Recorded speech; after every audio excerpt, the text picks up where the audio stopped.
আসসালামু আলাইকুম রহমতুল্লাহ বরকাত। আলহামদুলিল্লাহ, আজকে এই জালেমটার ফাঁসির আদেশ হয়েছে। আর স্যার যে সর্বনাশ করে দুনিয়া থেকে বিদায় করে দিয়েছে এই বদমাইশের, এই জালেমের।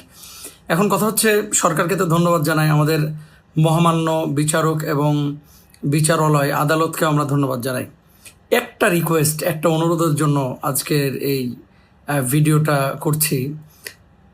অনুরোধটা হচ্ছে যে রায় তো হলো, রায়ের কার্যকরটা যাতে করে দ্রুত হয়, এবং প্রধানমন্ত্রী তিনি যে ওয়াদা করেছিলেন যে এটা দ্রুততার সাথে আদালত বাস্তবায়ন করবে এবং সেটা করেছে, এটা বাংলাদেশের ইতিহাস হয়ে থাকবে ইনশাল্লাহ।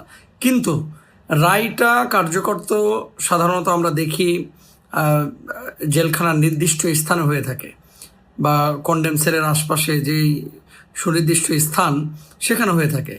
আইন তো মানুষের জন্য, তাই না? একটা অনুরোধ, একটা আবেদন সরকারের কাছে এবং আমাদের মহামান্য বিচারালয়ের কাছে, আদালতের কাছে, যে এবার রায়টা যেন প্রকাশ্যে কার্যকর করা হয়।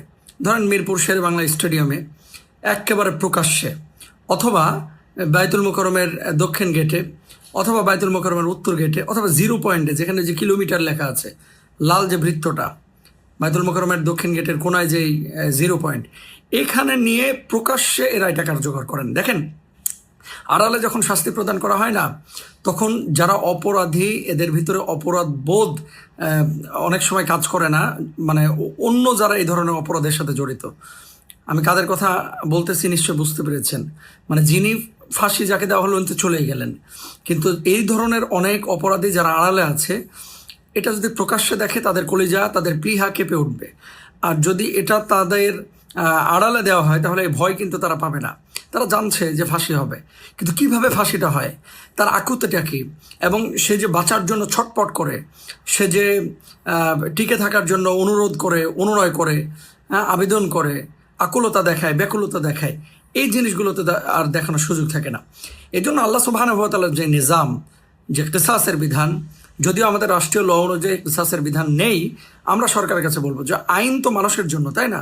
তাহলে সেই আইনটা মানুষের কল্যাণে কিছু কিছু, বিশেষ করে ধর্ষণের ক্ষেত্রে, তারপর প্রকাশ্য হত্যাকাণ্ডের ক্ষেত্রে, অন্যায়ভাবে মানুষকে এমনভাবে মেরে ফেলছে, যার ছেলে মেয়ে আত্মীয় স্বজন একেবারে নিঃস্ব হয়ে যাচ্ছে, শূন্য হয়ে যাচ্ছে।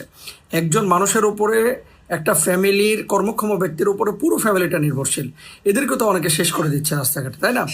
এই জন্য বলবো যে কিছু অপরাধ যেটা প্রকাশ্যে শাস্তির ব্যবস্থা করা উচিত, যেভাবে আল্লাহ তাআলা বলেছেন, আল হররু বিল হর ওয়াল আবদু বিল আবদ ওয়াল উনসা বিল উনসা, এরকম বলেছেন না, যে স্বাধীনের বিনিময়ে স্বাধীন, নারীর বিনিময়ে নারী, পুরুষের বিনিময়ে পুরুষ, চোখের বিনিময়ে চোখ, কানের বিনিময়ে কান, যেভাবে একে শেষ করা হয়েছে।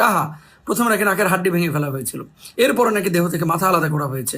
কল্পনা করা যায় এরা কতটা সাইকো, এবং এই ধরনের অপরাধের আসলে কোনো ছাড় নাই। রায়টা দ্রুত কার্যকর হোক, এবং সরকার মহলকে এবং আমাদের মহামান্য বিচারক এবং আদালতের কাছে আকুল আবেদন, আইন তো মানুষের জন্যই, এবার অন্তত রায়টা এটা প্রকাশ্যে কার্যকর করার আপনারা ব্যবস্থা করেন। আমাদের দেশের শুদ্ধতার জন্য, শৃঙ্খলার জন্য, আমরা শান্তিতে থাকতে চাই। আমরা আমাদের সন্তানদের ব্যাপারে এরকম আর কোনো ঘটনা ঘটুক আমরা সেটা চাই না। জাযাকুমুল্লাহ।